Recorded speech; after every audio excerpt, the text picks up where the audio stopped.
So this is the number one mindset shift to obliterate all limiting beliefs in your life.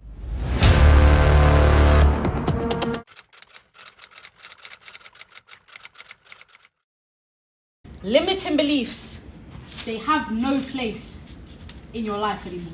So from time you come onto this video, just know that limiting beliefs, they are no more. We have none of them, okay? What are limiting beliefs? Do you know what a limiting belief is, Lewis? I was actually going to ask you that just now. What is a limiting belief? A limiting belief is when you feel like you can't do something. When you actually deny yourself the ability to, or deny yourself the permission to do something, or even try to do something, or even forecast the possibility that you are able to do something. So that might be, I'm not smart enough.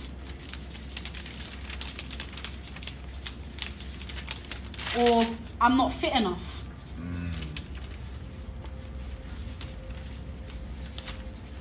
These are limiting beliefs because smartness, fitness, all of these things are measured by how much you actually put in to said skill. All of these things are measured by the actual effort that it takes to build up said skill. These are all skills, and skills can be worked on. You are not born with skills. You don't turn up on the earth one day and God has just put, you're smart, you're beautiful, you're fit, you're intelligent, you're good at sales, you're good at X, Y, and Z, you're good at speaking to people. No, all of these things are developed and grown over time. That's what the fun of life is about. If you were just smart by just, actually that's a bad example because there are a lot of very, very smart people. But that's a good point though. Are they smart, or do they have a gift for being able to learn quickly? Because I've seen information suggesting actually some people seem so smart, but it's because their gift is to learn fast. That's true, and that's a very good point actually, because you don't want to discredit the role that genetics plays in life, right? You might actually be intelligent. You might have a predisposition to intelligence and the ability to learn quickly, but you might not be smart or clued up in trigonometry at this point in time. But you take a test, realize, okay, I'm not very good at trigonometry at the moment, but I know that this skill of not being smart enough in this area can be developed through constant learning, constant growth and continuous development, and me actually building on that skill to be able to be smart enough to pass that exam, to be able to be fit enough when I go to the gym, to be able to go from lifting 5 kg in month 1 to then being able to bench 25 kg because I've actually put in the reps and I've crossed out my limiting belief and I'm like, nah, I wasn't fit enough, but I'm going to put in the effort to make sure that I am fit enough going forward. Okay? So question for you, where do limiting beliefs come from? Limiting beliefs come from you not pushing past that barrier in your mind that says that you can't do it. Limiting beliefs, right? If I was to say I'm not smart enough, it's just a difference in perspective, really and truly. When we want to talk about limiting beliefs, we're talking about perspective, because a perspective, let's do this, a belief, I can't even remember the symbol for this. What is it? Is equal to like this. Belief is equal to perspective. And the reason I say belief is equal to perspective. Equal to or greater than, yeah? No, it's I think that's what I mean. What is equal? That one's equal to or greater than. No, sorry. Yeah. sorry, guys. I love Ria, Sorry, guys. Carry on. Listen, that's what I meant, okay? See, me exercising my limiting belief, I could have said, listen, I wasn't smart enough to understand that. But listen, my belief is that I'm always growing and I'm always learning. Your belief and your perspective are the same. They're one and the same, because you can believe something about, religion. You can believe something about the way the world works. You can believe something about what you feel like is meant to happen in 5 years' time. But somebody else could come to you that's from a whole different background to you, a whole different upbringing, a whole different religion, and have different beliefs to you about said religion, different beliefs about what they feel like is going to happen in the future. But why? It's because it's their perspective. Their perspective is different to you because their life circumstances are different to yours. You've been raised in a different way. You've had certain life experiences that have actually shaped your belief and thus shaped your perspective. But it's like being in a house. If you're in a house and you're in a certain room in the house, like let's say you're in the upstairs window, right? Facing the front of the house. But then your sister is in the back of the house, right? And she's facing out the window to the garden. Your mum calls both of you, the house phone, and the house phone's on loudspeaker, and your mum just says, oh my God, there's an ice cream van out the window. And you look out the front window, but your sister's looking out the back window. And you can see that there's an ice cream van at the front, but your sister can't see that there's an ice cream van at the back because your perspectives are different.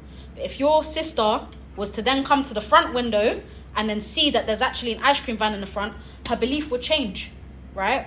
And that's a long-winded way of saying that it depends on where you are. It depends on where you are in life. It depends on, what experiences that you've had which shape your beliefs and perspective about certain things. Now, your beliefs and perspectives are what actually shape your limiting beliefs, and is going to be the difference between you actually cutting out those limiting beliefs and allowing them to take over you over time. Now, the reason I say that, there's a difference between a fixed mindset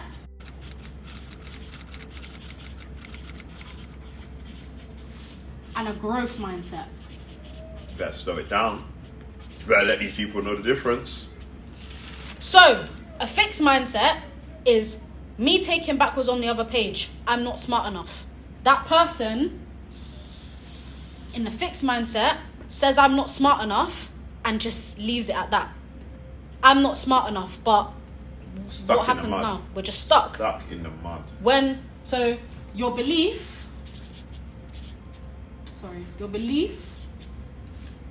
you don't want to change the belief, equals you being stuck.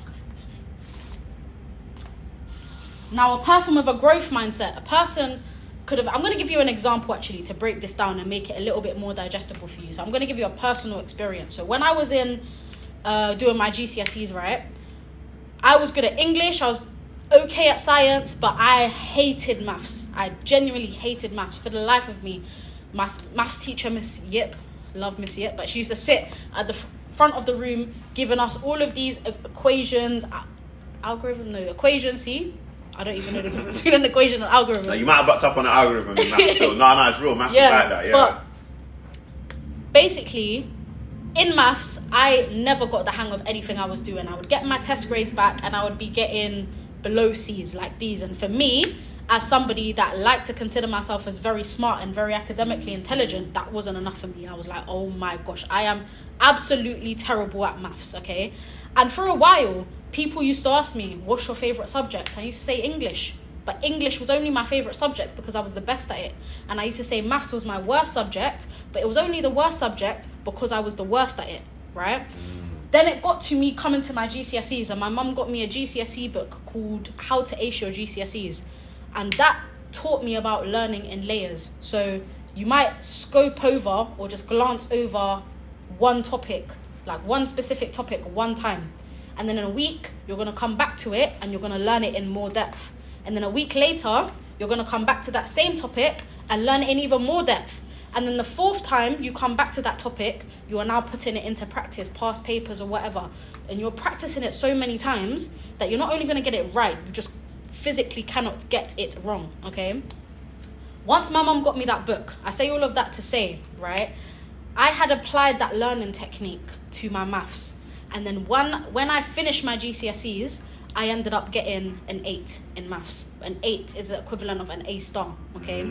And that had me going from getting 4s to getting 8s. Come on now. And why was that, right? Why was that? Because I didn't allow my belief that I was bad at maths to allow me to stay stuck. What I did is I took my belief and I changed my perspective. And then I grew. Okay? So a growth mindset is literally you taking that belief, changing your perspective around it, right? Putting in the action to be able to get past said barrier, and then allowing yourself to grow. Grow here. Allowing yourself to grow. That is the difference between a fixed mindset and a growth mindset. And I'm not gonna lie, a lot of you in your life right now, some of you behind the screen that might be watching this video, you know you have a fixed mindset. you know that if somebody tells you you're not good at said thing, you're just going to run with it, and you're just going to be like, you know what, so-and-so told me I'm not good at this. But do you know what? I'm actually going to take some honesty and change my perspective and actually take on advice about what is this person saying, right? This person has given me a piece of feedback that I'm not good at said thing. And instead of allowing myself to be upset and dwell in this feeling that I'm not good at said thing, I am actually going to get better, and I'm going to prove that person wrong. So as a result, it got to the end of my GCSEs, and I was able to go to Miss Yip, and Miss Yip, she didn't have belief in me. She didn't have belief that I would be able to get the 8. She thought maybe a 6, pushing a 7. And I went back to her and I said, Miss Yip, I got the 8 because I had a growth mindset, and I changed my perspective of learning. I sat down every single day doing something towards that for me to be able to grow and get the result that I wanted, right? And now, funnily enough, maths is actually something that's very, very important, pivotal. When you're trading as much as you trade, it better be important. It better be important. But really and truly, I say all of that to say, do not allow your belief to affect your perspective, and allow your perspective to change your belief. Okay, I'm actually going to do that. Allow your perspective to change your belief. So, guys, if you want to apply this to your own life, I need you to think about a couple of areas right now. In fact, take 3 areas of your life right now where you know you have a fixed mindset, where you know that you are stuck or you are bad at something, right? And write down the opposite of that. What would that belief look like if you change that from being in a fixed mindset to going into a growth mindset? And I want you to apply that. Write down in the comments what your fixed mindset is right now, what that fixed belief is right now. And I want you to write down what the growth mindset or the growth side of that would actually look like. Thank you so much for tuning in. Please make sure, if you found value in this content, if you have a fixed mindset and you're trying to get a growth mindset, or if you have a growth mindset and you're trying to help somebody who has a fixed mindset, please see the link in the description. We actually have an accountability group for people, like-minded individuals who are trying to develop the audacity to become one of the smokiest individuals on planet Earth. Okay, so please see that link down in the description. Please make sure you like, comment, and subscribe. It would really mean a lot to us, and so that our content can get, like, the value in this content can get out to the people that need it most. Okay, so please make sure you don't neglect that subscribe button. So see you guys later.